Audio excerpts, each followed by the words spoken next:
महाराष्ट्रामध्ये विचार करा, एक असं मंदिर आहे जे कुठल्या देवदेवतेला नाही तर एका साध्या दगडाला, एका शिळेला समर्पित आहे. इंटरेस्टिंग आहे ना? चला तर मग यामागची कहाणी काय आहे ती आपण जाणून घेऊया.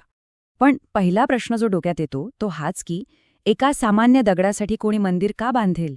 बरोबर, म्हणजे नक्कीच या मागे काहीतरी खूप मोठी, खूप खास गोष्ट असणार आहे. आणि तीच गोष्ट आज आपण उलगडणार आहोत.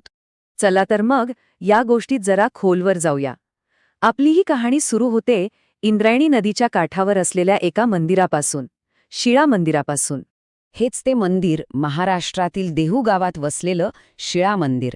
आणि हे मंदिर, जसं मी म्हटलं, एका शिळेभोवती बांधलेलं आहे. पण ही काही साधीसुधी शिळा नाही. ही तीच शिळा आहे जिथे 17व्या शतकातले महान संत कवी संत तुकाराम महाराज बसले होते. पण ते त्या दगडावर का बसले होते? ह्या एका प्रश्नाचं उत्तर आपल्याला संत तुकारामांच्या, ज्यांना लोक प्रेमानं तुकोबा म्हणतात, त्यांच्या आयुष्यातल्या एका खूप मोठ्या संघर्षात सापडतं. आणि खरं सांगायचं तर हा फक्त त्यांचा एकट्याचा संघर्ष नव्हता, तर त्या काळात सुरू असलेल्या एका मोठ्या सामाजिक आणि धार्मिक बदलाचं ते एक प्रतीक होतं. बरं, मग हे संत तुकाराम नक्की होते तरी कोण? ते होते 17व्या शतकातल्या भक्ती चळवळीचे एक खूप महत्वाचे संत कवी. आता ही भक्ती चळवळ काय होती? तर तिचा एकच उद्देश होता की आध्यात्मिक ज्ञान, भक्ती हे सगळं थेट सामान्य माणसांपर्यंत, त्यांच्या रोजच्या भाषेत पोहोचावं. आणि तुकोबांनी नेमकं हेच केलं. त्यांनी त्यांचे अभंग लिहिले, तेही मराठीत. त्यामुळे झालं काय की वेदांतासारखे मोठे, गहन विषय, जे तोपर्यंत फक्त ठराविक लोकांपुरतेच मर्यादित होते, ते सगळ्यांसाठी खुले झाले. आणि खरं तर हे त्या काळातलं एक मोठं क्रांतिकारक पाऊल होतं. पण जिथे क्रांती असते तिथे विरोध हा आलाच.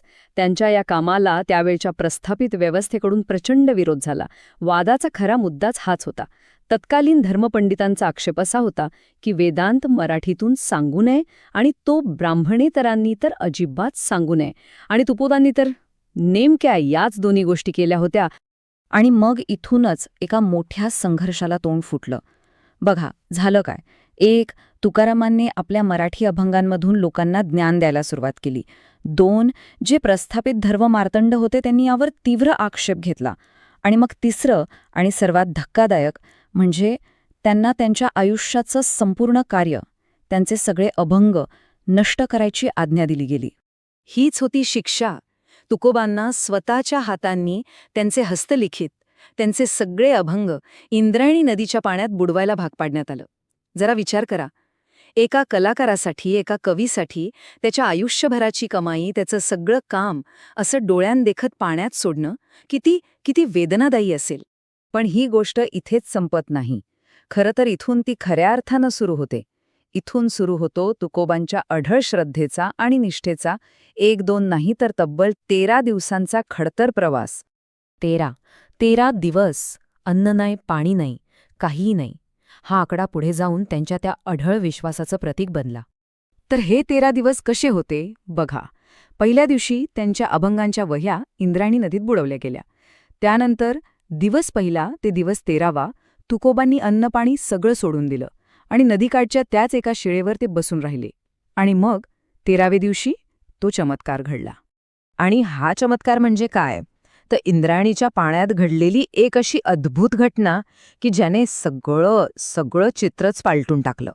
असं सांगितलं जातं की 13व्या दिवशी त्या पाण्यात बुडवलेल्या अभंगांच्या वह्या पूर्णपणे सुरक्षित, त्यांना काहीही न होता जशाच्या तशा पाण्याच्या वर तरंगायला लागल्या. या एका घटनेनं सगळं चित्रच पालटून टाकलं, नाही का? तुकोबांच्या भक्तीची, त्यांच्या श्रद्धेची ही एक प्रकारे साक्षच होती. त्यांच्या अभंगांचं महत्त्व सगळ्यांनाच पटलं. आणि सगळ्यात महत्त्वाचं, ज्या शिळेवर बसून त्यांनी हे सगळं सहन केलं, ती साधीसुधी शिळा आता त्यांच्या अढळ श्रद्धेचं प्रतीक बनली होती. चला तर मग आता या ऐतिहासिक घटनेवरून पुन्हा वर्तमानात येऊया आणि पाहूया की आज हे शिळा मंदिर कसं उभं आहे, त्याचं काय महत्त्व आहे. तर आता आपल्याला कळलं असेल, शिळा मंदिर म्हणजे काय.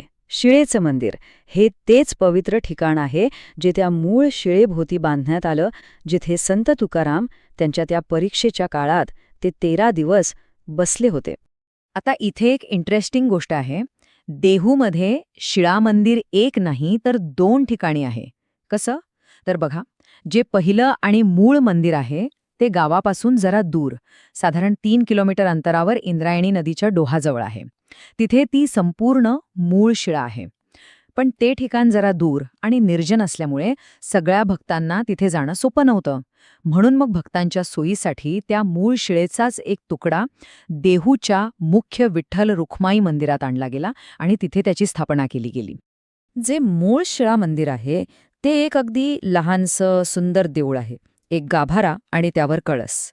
आणि तिथे आतमध्ये ती पवित्र शिळा आहे.